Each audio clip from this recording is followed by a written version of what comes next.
weeks down of Las Vegas Raiders training camp-ish, and 1 week before we play the very first preseason game against the San Francisco 49ers. So we had to bring back an oldie but a goodie segment in Standouts and Fizzouts. Standouts for players that have stood out so far, and Fizzouts because, that's right, Pop, yeah, it's the greatest thing since sliced bread. It needs to replace all water. That's right, we love it that much, even though lately we haven't drank as much because we're training for a triathlon. And yeah, I'm not that good of a runner, so I need to lay off the stuff for a little while, which I've been doing, by the way. But at the end of the day, Pop needs to replace it. Fine. Pop, soda pop, fizzy, as they call it in England, I think. Whatever you want to call it, I think it is the greatest type of drink out there. Let us know what you guys drink in the comment section down below, and we'd be happy to respond no matter what it is. Again, whether it's Coke, Pepsi, Mountain Dew, that great value Dr. Pepper, what is it, Diet Dr. Thunder, whatever it is. Let us know what you guys drink down in the comment section down below. But anyway, we're here to talk about players from training camp that have stood out and fizzled out, or players that haven't played very well. And today,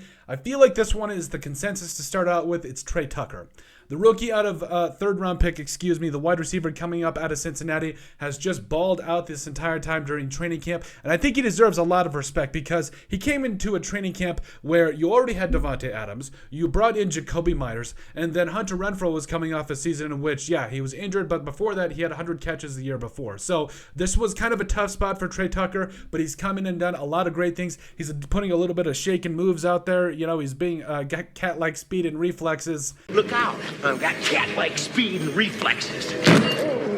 And he just gets it done. But Jacorian Bennett is another guy, too, that I think has stood up. But Trey Tucker, to me, has really headlined these rookies. I know Michael Mayer's a guy we're going to talk about here in a minute. But Trey Tucker, like I said, I think he could find himself a role here with the Raiders where he could be that number 3 wide receiver, that gadget player, the guy that returns kicks and punts, and could really be a kind of a lightning bug for this offense when the Raiders need him most. So I'm really excited about Trey Tucker. He's been an absolute standout. A lot of respect to him. Jacorian Bennett's that second player that this is already kind of a young cornerback group for the Las Vegas Raiders, and I know Sam Webb is another guy that deserves a lot of credit. Really, a lot of these young guys, Amik Robertson, Sam Hall, all these guys that really deserve a lot of credit as the younger cornerbacks in this group behind Marcus Peters, who, again, we'll get into a second. But Jacorian Bennett, he's a young guy that can keep up with anybody, lightning quick. He fights for every single ball, and you just love to see it. He's clearly going to be just fine competing against any wide receiver in the NFL, and I'm really excited to see how he continues to develop and really what he's going to be moving forward. Jimmy Garoppolo, the quarterback that you signed basically a one-year deal, but really not, whatever. Jimmy G, he came in from the very first day. He was letting it rip. Yes, he was knocking off some of the rust after that foot injury, but overall, he has been a very pleasant surprise for the Las Vegas Raiders fan base and the team. So I'm excited to see what he continues to do because I think that the best is yet to come with Jimmy G. I think he's got weapons. I think he's going to have a better running game, and I think he's going to have an improved defense from what Derek Carr has seen over the last couple of seasons with the Raiders. Isaiah Polamau had a pick a couple days ago. He's been getting picks. He's been making plays, being that safety, that downhill attacker you love to see. I think he's a guy that you really have to keep an eye on throughout the rest of training camp. I think he could be kind of that nickel corner that you look for to play against those bigger tight ends or those wide receivers that are a little bit bigger because I think he can keep up with anybody. I think he's going to make plays for this defense, but to me in training camp so far, he's been making plays, flying around. I think he's going to be another gadget player for this Las Vegas Raiders defense. Zamir Zeus White, yes, the guy that they drafted last year, coming up out of Georgia, winning a national title and all that. Yes, towards ACL a couple of times. Josh Jacobs, we kind of knew that there was going to be something going on after they declined his fifth-year option, but Zeus, he has been impressing, caught a touchdown the other day. I think it was in red zone drills and all that, but Zamir White, to me, I think he's going to be a guy that he can replace Josh Jacobs. I would prefer that he didn't, but I think that he can still be the guy. Voice crack, you gotta love that. I still think he could be a guy that comes in and does some really good things for this offense. And I think to a degree you can build around him. So Zamir White, I'm excited to see what he does. The defense. This defense is much improved. I don't care what anybody says. I think from top to bottom, whether it's from pressure, whether it's from stopping the run, whether it's in coverage, I think top to bottom, this is a better defense than the Raiders were going to field last year. I think Robert Spillane was a big-time get. I think when Tyree Wilson gets in there, he's going to be a big-time get. Chandler Jones is not going to have near as much put on his plate, which I think is fantastic. I'm also really excited to see what happens with guys like Byron Young when he's healthy and ready to go. Marcus Peters has already been a godsend for this secondary.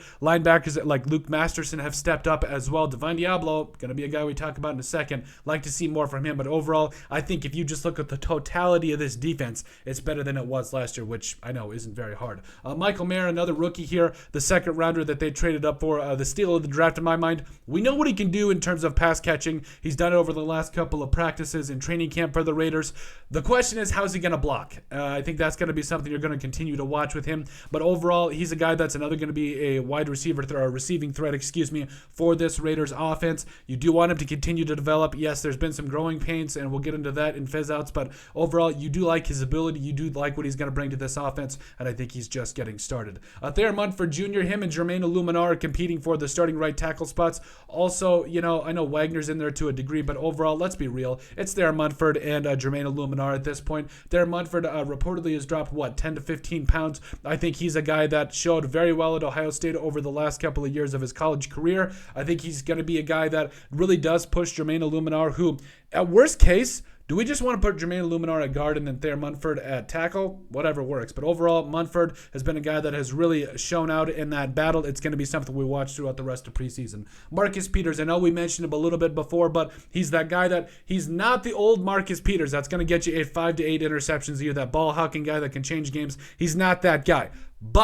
But there's still a lot left in the tank from a guy like Marcus Peters. I think he can still go get you some turnovers when you need him to. I think he's going to be a fantastic leader for your defense, and I really feel like he elevates this cornerback room, no question. I love what Marcus Peters has done. He got a pick the other day in training camp, and I think that he's going to continue to add value to this Las Vegas Raiders DB room.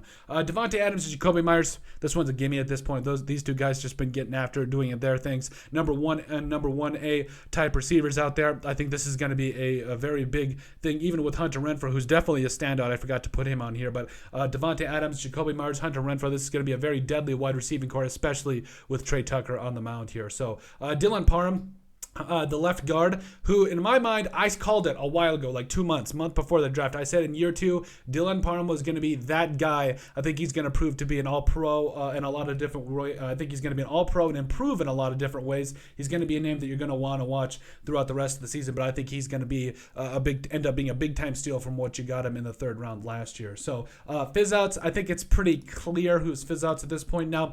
I put Tyree Wilson and Byron Young for a reason here. Now, it's not their fault that they're injured. I'm not saying that they're Fizzouts for that, excuse me.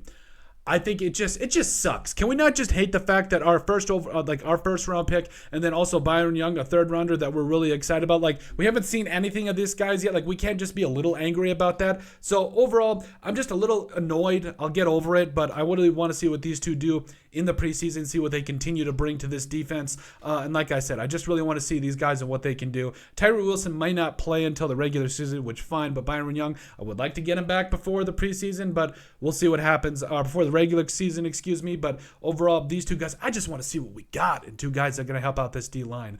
Drake Thomas, we were singing Drake Thomas's praises during minicamp and OTAs and all that stuff. I mean, he hasn't played bad. I don't think he's played bad, but I definitely think we were expecting more from a guy that was coming in as a UDFA, was coming in as a guy that had over 100 tackles last year for NC State, was just that guy that could come in the blitz. He could play well in pass coverage, and we haven't seen enough. But I will also extend the olive branch here. We haven't seen him in any preseason games yet. We'll let him play before we actually come out with saying, hey, he's a bust. I mean, guy went undrafted. He's a guy that honestly, I think he can still do some things on special teams. Got to be excited about him, but I was expecting a little bit more out of Drake Thomas to start out training camp. Wide receiver Keelan Cole, obviously it's really not all his fault when he catch that toe tapping touchdown last year.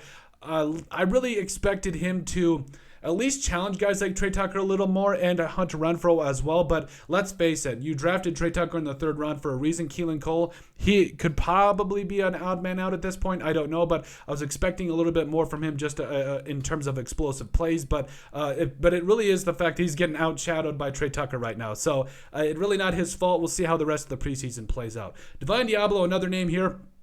This guy, I do not think I have been excited about any more linebackers in a while than Divine Diablo, D&D. Like, this dude, like, from a physical standpoint, he should be blowing everybody out the water. And again, kind of in the same boat as a guy like Drake Thomas. He hasn't played horrible, but like, were we expecting more out of Divine Diablo, the guy that's going to be wearing the green dot here, that's going to be flying around making plays? Like, we just want more. We want this defense to take that next step. Divine Diablo at this point, let's be real, has not done it. I want to see what happens in preseason and the regular season, but we need to see more, definitely. Austin Hooper now, he's going to be that number one guy. He can block, he can catch. But overall, Michael Mayer, his ceiling is much higher than Austin Hooper. And again, I understand that this is still a training camp and all that, but I mean, we know that Michael Mayer is going to bring a different element to this offense. I need to see more from Austin Hooper to continue to be, if he's going to be that tight end number one, excuse me. Also, Michael Mayer blocking, yeah, there's a lot left to be desired there. Like, let's be real. Max Crosby put this dude on the floor throughout training camp when the first day they got pads on. And I know Michael Mayer's a rookie. He's going to learn a lot of things. He's going to learn to deal with guys that are better at the point of attack, like absolute menaces like Max Crosby. But this has to get better fast. Michael Mayer, he's got to step up his blocking game. You can't just be a one-trick pony in the NFL. You got to be able to do a lot of things well. So he's not a bad blocker, but he's going to have to get a lot better in the NFL. Let's just be real about that. Also, Chandler Jones, last year, he was clearly a fizz out. Like, we were expecting at least like 5 to 8 sacks from Chandler Jones. What did he get? Like 3.5, 4.5, something like that. He just was not that Robin to Max Crosby's Batman that we were expecting. And yes, he's going to be a guy that has a little bit of pressure on him with Tyree Wilson in the building. When he's healthy and ready to go, there's going to be that added element of pressure. But Chandler Jones, man, this has not been exactly how we thought things were going to work out. He's definitely been a fizz out. But again, I know he's a veteran. It's only training camp. We'll see how the rest of the regular season goes. But after this, we could potentially be seeing Chandler Jones in his last year with the Raiders. I don't know. We'll see. And then finally, Malcolm Kuntz. I have stood on the table for Malcolm Kuntz for years at this point. Like, you talk about his first year in the NFL, the fact that he only played like 80 snaps and got 2 sacks. And then this last year, I know that McDaniels and Ziegler did not draft this guy, but it doesn't matter. Like, if you're in a new regime, if you're in a new type of locker room and you just haven't balled out yet, like Malcolm Kuntz, I just need him to ball out because I still believe in his ability. He's got great size. He's got great speed around the edge. I think he can still be a fantastic edge rusher in the NFL. But overall, there's been a lot left to be desired. I really feel like the defense from the Raiders is going to put a huge premium on getting to the passer this year. And so, but Malcolm Kuntz definitely needs to be a big part of that. So, like I said, we haven't even hit the first game of preseason yet, and we'll definitely cover more. But that is it. That is our edition of Standouts and Fizzouts. As I get back here, let us know what you guys think. Make sure you guys like, subscribe, comment down below. Let us know what kind of pop you drink, please. Coke, Pepsi, Mountain Dew, that Great Value Diet, Dr. Thunder, whatever it is in the comment section down below. But at least let us know what you guys think about our latest segment of Standouts and Fizzouts.